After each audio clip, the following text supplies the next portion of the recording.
अन्नू जी एक लंबे समय से मुझे प्रेरित करती रही हैं, कहूँ कि मेरी प्रिय कथाकार रही हैं। आपका बंटी, महाभोज तो है ही हैं, उनके बहुत चर्चित उपन्यास, लेकिन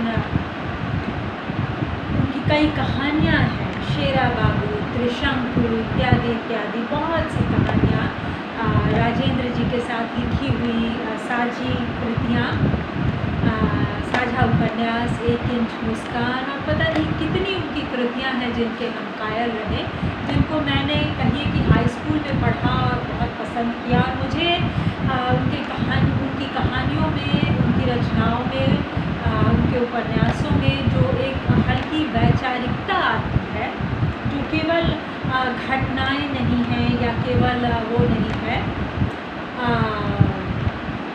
फैंटासी नहीं है, वो बहुत रियलिस्टिक है और बहुत फेमिनिस्ट भी है कई अर्थों में, बहुत बुलंद आवाज़ है, जबकि उन्होंने स्त्री की पीड़ा पर भी बहुत लिखा है। तो ये चीज़ें मुझे बहुत लुभाती रही है। बहरहाल मेरा वक्तव्य शायद आप उतना नहीं सुनना चाहते, यहाँ आप शायद सीधा कहानी सुनना चाहते हैं। तो मैं पढ़ने जा रही थी कहानी अकेली, दूसरी बार सुनाती हूँ कहानी अकेली। फिलहाल मैं आपको सुनाती हूँ एक कहानी, एक प्लेट सैलाब। 3 अप्रैल को उनका जन्मदिन था और उस दिन से मैं चाह रही थी इसे रिकॉर्ड करना, इस कहानी को पढ़ना एक बार फिर से आपके साथ और आपके लिए। मई की सांझ 6:30 बजे, कुछ देर पहले जो धूप चारों ओर फैली पड़ी थी, अब फीकी पड़कर इमारतों की छतों पर सिमट कर आई है, मानो निरंतर समाप्त होते अपने अस्तित्व को बचाए रखने के लिए उसने कसकर कगारों को पकड़ लिया। आग बरसाती हुई हवा धूप और पसीने की बदबू से बहुत बोझिल हो आई है। 5 बजे तक जितने भी लोग ऑफिस की बड़ी बड़ी इमारतों में बंद थे, इस समय बरसाती नदी की तरह सड़कों पर फैल गए। रीगल के सामने वाले फुटपाथ पर चलने वाले और हॉकर्स का मिला जुला शोर चारों ओर गूंज रहा है। गजरे बेचने वालों के पास से गुजरने पर सुगंध भरी तरावट का एहसास होता है, इसलिए न खरीदने पर भी लोगों को उनके पास खड़ा होना या उनके पास से गुजरना अच्छा लगता है। टी हाउस भरा हुआ है, उसका अपना ही शोर काफ़ी है, फिर बाहर का सारा शोर शराबा बिना किसी रुकावट के खुले दरवाज़ों से भीतर आ रहा है। छतों पर फुल स्पीड में घूमते पंखे भी जैसे आग बरसा रहे हैं। एक क्षण को आँख मूंद लो तो आपको पता ही नहीं लगेगा कि आप टी हाउस में हैं या फुटपाथ। वही गर्मी, वही शोर। गेलॉर्ड भी भरा हुआ है। पुरुष अपने एयर कंडीशन चेंबर से थक कर और औरतें अपने अपने घरों से उठकर मन बहलाने के लिए यहाँ आ बैठी हैं। यहाँ न गर्मी है न भन्नाता हुआ शोर।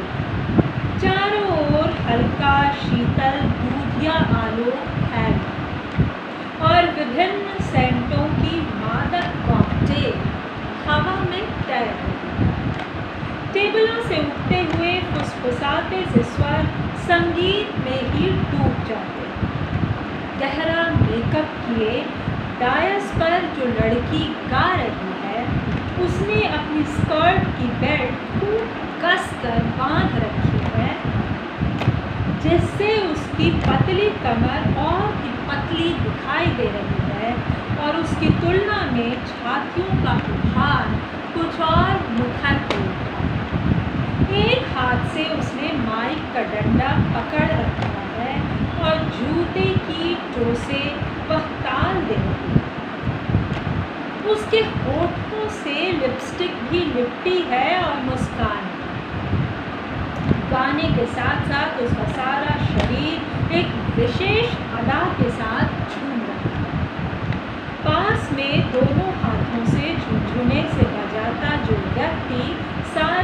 शरीर को लचका लचका कर ताल दे रहा है वह नीग्रो है।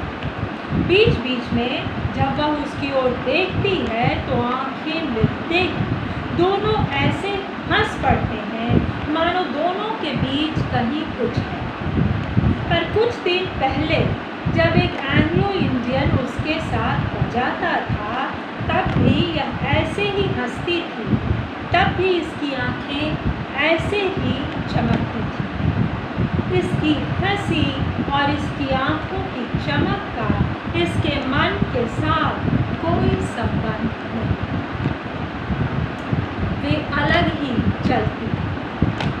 डायस की बगल वाली टेबल पर एक युवक और युवती बैठे हैं। दोनों के सामने पाइनएप्पल के ग्लास रखे हैं, पाइनएप्पल जूस के ग्लास रखे हैं। युवती का ग्लास आधे से अधिक खाली हो गया है, पर युवक ने शायद 1-2 सिप ही लिए हैं। वह केवल स्ट्रॉ हिला रहा है। युवती दुबली और गोरी है, उसके बाल कटे हुए हैं। सामने आ जाने पर सिर को झटक कर वह उन्हें पीछे कर देती है। उसकी कलफ लगी साड़ी का पल्ला इतना छोटा है कि कंधे से मुश्किल से 6 इंच नीचे तक आ पाया। चोली नुमा ब्लाउज से ढकी उसकी पूरी की पूरी पीठ दिखाई दे रही है। तुम कल बाहर गई थी? युवक बहुत ही मुलायम स्वर में पूछता है। क्यों? बाएं हाथ की लंबी लंबी पतली उंगलियों से ताल देते देते ही वह पूछती है। मैंने फ़ोन किया था। अच्छा, पर किस लिए? आज मिलने की बात तो तय हो ही गई थी। यूं ही तुमसे बात करने का मन हो आया था। युवक को शायद उम्मीद थी कि उसकी बात कि युवती के चेहरे पर कोई सुखद प्रतिक्रिया होगी, पर वह हल्के से हंसती।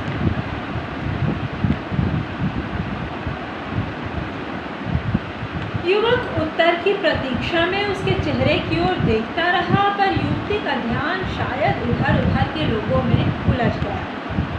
इस पर युवक खिन्न हो गया। वह युवती के मुंह से सुनना चाहता था कि वह कल विपिन के साथ स्कूटर पर घूम रही। इस बात के जवाब में वह क्या क्या करेगा यह सब भी उसने सोच लिया था, और कल शाम से लेकर अभी युवती के आने से पहले तक उसको कई बार दोहरा दिया। पर युवती की चुप्पी से सब गड़बड़ा है। वह अब शायद समझ ही नहीं पा रहा था कि बात कैसे शुरू करें। ओ गोरा बालकनी की ओर देखते हुए युवती के मुंह से निकला। यह सारी की सारी बालकनी किसने रिजर्व करवाई? बालकनी की रेलिंग पर एक छोटी सी प्लास्टिक की सफ़ेद तख्ती लगी थी, जिस पर लाल अक्षरों में लिखा था रिजर्व। युवक ने सिर झुकाकर एक सिप लिया। मैं तुमसे कुछ बात करना चाहता हूँ। उसकी आवाज़ कुछ भारी हो आई थी, जैसे गला बैठ गया। युवती ने सिप लेकर अपनी आंखें युवक के चेहरे पर टिका दी। वह हल्के हल्के मुस्कुरा रही थी और युवक को उसकी मुस्कुराहट से थोड़ा कष्ट हो रहा था। देखो, मैं इस सारी बात में बहुत गंभीर हूँ, झिझकते से स्वर में वह बोला। गंभीर? युवती खिलखिला पड़ी तो उसके बाल आगे को झूला। सिर झटक कर उसने उन्हें पीछे किया। मैं तो किसी भी चीज़ को गंभीरता से लेने में विश्वास ही नहीं करती। ये दिन तो हंसने खेलने के हैं, हर चीज़ को हल्के फुल्के ढंग से लेने की। गंभीरता तो बुढ़ापे की निशानी है। बूढ़े लोग मच्छरों और मौसम को भी बहुत गंभीरता से लेते हैं, और मैं अभी बूढ़ी नहीं होना चाहती। और उसने अपने दोनों कंधों को जोर से उचका दिया। फिर वह गाना सुनने में लग गई।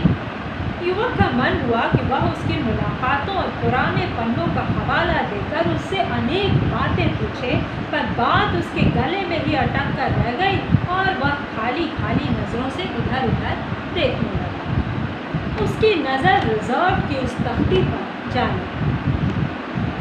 एकाएक उसे लगने लगा जैसे वह तख्ती वहाँ से उठकर उन दोनों के बीच आ गई है और प्लास्टिक के लाल अक्षर नियॉन लाइट के अक्षरों की तरह दब दब करने लगे। तभी गाना बंद हो गया और सारे हॉल में तालियों की गड़गड़ाहट गूंज उठी। गाना बंद होने के साथ ही लोगों की आवाज़ें धीमी हो गई, पर हॉल के बीचों बीच एक छोटी टेबल के सामने बैठे एक स्कूल का एक खद्दर व्यक्ति का धारा प्रवाह भाषण स्वर के उसी स्तर पर जारी रहा। सामने पतलून और बुशर्ट पहने दुबला पतला व्यक्ति उनकी बातों को बड़े ध्यान से सुन रहा है। उनके बोलने से थोड़ा थोड़ा धूप उछल रहा है, जिसे सामने वाला व्यक्ति ऐसे पूछता है कि उन्हें मालूम ही, पर उनके पास शायद इन छोटी मोटी बातों पर ध्यान देने लायक समय ही नहीं।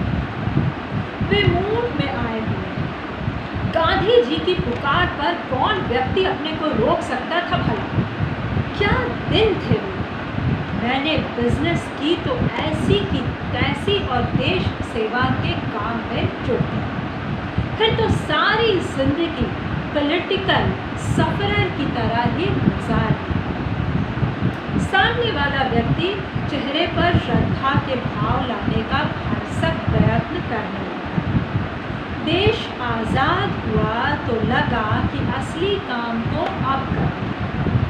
सब लोग पीछे पड़े कि मैं खड़ा हूँ, मिनिस्ट्री पक्की है, पर नहीं साहब, यह काम अब अपने बस का नहीं। जेल के जीवन में काया को जर्जर कर दिया। फिर यह भी लगा कि नव निर्माण में नया खून ही आना चाहिए, सो बहुत पीछे पड़े तो बेटों को झोंका इस चक्कर में। उन्हें समझाया जिंदगी भर के हमारे त्याग और परिश्रम का फल है यह आज़ादी। तुम लोग अब इसकी लाज रखो, बिजनेस हम संभालते। युवक शब्दों को ढेलता सा बोला, आपकी देशभक्ति को कौन नहीं जानता। वे संतोष की डकार लेते हैं और जेब से रुमाल निकालकर अपना मुंह और मूंछों को साफ करते हैं। रुमाल वापस जेब में रखते हैं और पहलू बदलकर दूसरी जेब से चांदी की डिबिया निकालकर पहले खुद पान खाते हैं, फिर सामने वाले व्यक्ति की ओर बढ़ाते हैं। जी नहीं, मैं पान नहीं खाता। कृतज्ञता के साथ ही उसके चेहरे पर बेचैनी का भाव उभर आता है। एक यही लत है जो छूटती नहीं। पान की डिबिया को वापस जेब में रखते हुए वे कहते हैं, इंग्लैंड गया तो हर सप्ताह हवाई जहाज से पानों की गड्डी आती थी। जब मन की बेचैनी केवल चेहरे से नहीं संभलती, तो वह धीरे धीरे हाथ रगड़ने लगता है। पान को मुंह में एक और ढेलकर वे थोड़ा सा हकलाते हुए कहते हैं, अब आज की ही मिसाल लो। हमारे वर्ग का एक भी आदमी गिना दो जो अपने यहाँ के कर्मचारी की शिकायत इस प्रकार सुनता हो। पर जैसे ही तुम्हारा केस मेरे सामने आया, मैंने तुम्हें बुलाया, यहाँ बुलाया। जी हाँ, उसके चेहरे पर कृतज्ञता का भाव और अधिक मुखर हो जाता है। वह अपनी बात शुरू करने के लिए शब्द ढूंढने लगता है। उसने बहुत विस्तार से बात करने की योजना बनाई थी, पर अब सारी बात को संक्षेप में कह देना चाहता है। सुना है तुम कुछ लिखते लिखाते भी हो। एकाएक हॉल में फिर संगीत गूंज उठता। वे अपनी आवाज़ को थोड़ा और ऊंचा करते हैं। युवक का उत्सुक चेहरा थोड़ा और आगे को झुका। तुम चाहो तो हमारी इस मुलाकात पर एक लेख लिख सकते हो। मेरा मतलब लोगों को ऐसी बातों से नसीहत और प्रेरणा लेनी चाहिए। यानी पान शायद उन्हें वाक्य पूरा करने नहीं देता। तभी बीच की टेबल पर आई हुई का शोर होता है और सबका ध्यान अनायास ही उधर चला जाता है। बहुत देर से ही वह टेबल लोगों का ध्यान अनायास ही खींच रही थी। किसी के हाथ से कॉफी का प्याला गिर पड़ा। बहरा झाड़न लेकर दौड़ पड़ा और असिस्टेंट मैनेजर भी आ गया। दोनों लड़कियां खड़ी होकर अपने कुत्तों को रुमाल से पोंछ रही। बाकी लड़कियां हंस रही। सभी लड़कियों ने चूड़ीदार पाजामे और ढीले ढीले कुर्ते पहन रखे। केवल एक लड़की साड़ी में है और उसने ऊंचा सा जूड़ा बना रखा। बातचीत और हाव भाव से सब मिरांडियंस लग रही। मेज साफ होते ही खड़ी लड़कियां बैठ जाती हैं और उनकी बातों का टूटा क्रम चल पड़ता है। पापा को इस बार हार्ट अटैक हुआ है, सो छुट्टियों में कहीं बाहर तो जा नहीं सकेंगे। हमने तो सारी छुट्टियां यहीं बोर होना है। मैं और मम्मी सप्ताह में एक पिक्चर तो देखते ही हैं। It's a must for us. छुट्टियों में तो हमने 2 देखी। हमारी किटी ने बड़े स्वीट पप्स दिए हैं। डैडी इस बार उसे मीट करवाने मुंबई ले गए थे। किसी प्रिंसेस का एल्सेशियन था। मम्मी बहुत बिगड़ी थी। उन्हें तो दुनिया में सब कुछ वेस्ट करना ही लगता है। पर डैडी ने मेरी बात रख ली and it paid us also. Really pups बहुत स्वीट है। इस बार मम्मी ने पता है क्या कहा? छुट्टियों में किचन का काम सीखा। मुझे तो बाबा किचन के नाम से ही एलर्जी है। मैं तो इस बार मोराविया पढ़ूंगी। हिंदी वाली मिस ने हिंदी नॉवेल्स की एक लिस्ट पकड़ाई है। पता नहीं हिंदी के नॉवेल्स तो पढ़े ही नहीं जाते। पर जोर से कंधे उछाल देती। कभी बाहर का दरवाज़ा खुलता है और चुस्त दुरुस्त शरीर और रोबदार चेहरा लिए एक व्यक्ति भीतर आता है। भीतर का दरवाज़ा खुलता है तब वह बाहर का दरवाज़ा बंद हो चुका होता है। इसलिए बाहर के शोर और गर्म हवा का लवलेश भीतर नहीं आता। सीढ़ियों के पास वाले कोने की छोटी सी टेबल पर दीवार से पीठ सटाए एक महिला बड़ी देर से बैठी। ढलती उम्र के प्रभाव को भरसक मेकअप से दबा रखा। उसके सामने कॉफ़ी का प्याला रखा है और वह बेमतलब थोड़ी थोड़ी देर के लिए सब टेबलों की ओर देखती है। आने वाले व्यक्ति को देखकर उसके ऊब भरे चेहरे पर हल्की सी चमक आ जाती है और वह उस व्यक्ति को अपनी ओर मुखातिब होने की प्रतीक्षा करती है। खाली जगह देखने के लिए वह व्यक्ति चारों ओर नजर दौड़ा रहा है। महिला को देखते ही उसकी आंखों में परिचय का भाव उभरता है और महिला के हाथ हिलाते ही वह उधर ही पड़ जाता है। हेलो, आज बहुत दिनों बाद दिखाई दी मिसेस रावत। फिर कुर्सी पर बैठने से पहले पूछता है, आप यहाँ किसी के लिए वेट तो नहीं कर रही? नहीं जी, घर में बैठे बैठे या पढ़ते पढ़ते जब तबीयत ऊब जाती है तो यहाँ आ बैठती हूँ। 2 कप कॉफ़ी के बहाने घंटा 1.5 घंटा मज़े से कट जाता है। कोई जान पहचान का फुर्सत में मिल जाए तो लंबी ड्राइव पर ले जाते हैं। आपने तो किसी को टाइम नहीं दे रखा है ना? नो, बाहर ऐसी भयंकर गर्मी है कि बस एकदम आग बरस रही है। सोचा यहाँ बैठकर एक कोल्ड कॉफ़ी ही पी ली जाए। बैठते हुए उसने कहा, जवाब से कुछ आश्वस्त हो मिसेस रावत ने बैरे को कोल्ड कॉफ़ी का ऑर्डर किया। और बताइए मिसेस आहूजा कब लौटने वाली है? साल भर तो हो गया ना उन्हें।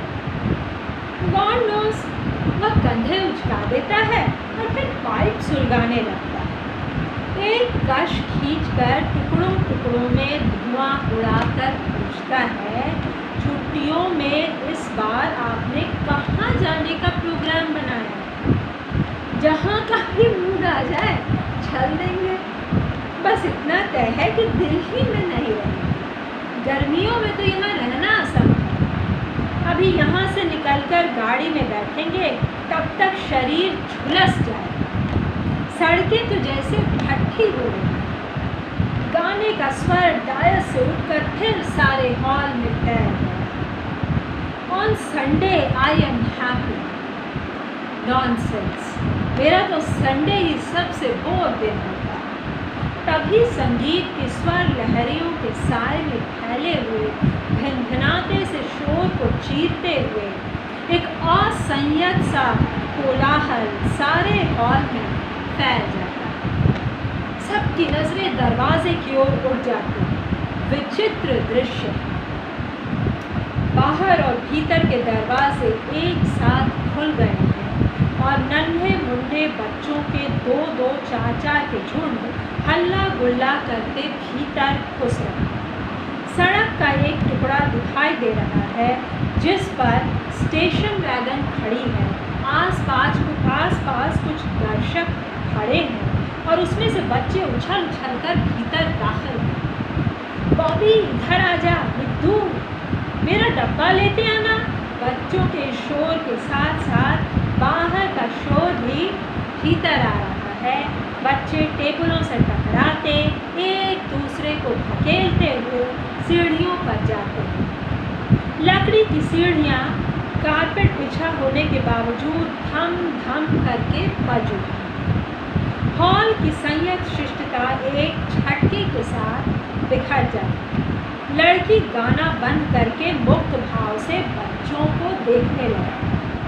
सबकी बातों पर विराम चिन्ह लग जाता है और चेहरों पर एक विस्मयपूर्ण कौतुक फैल जाता है। कुछ बच्चे बालकनी की रेलिंग पर झूलते हुए से हॉल में गुब्बारे उछाल रहे हैं। कुछ गुब्बारे कारपेट पर आ गिरे हैं।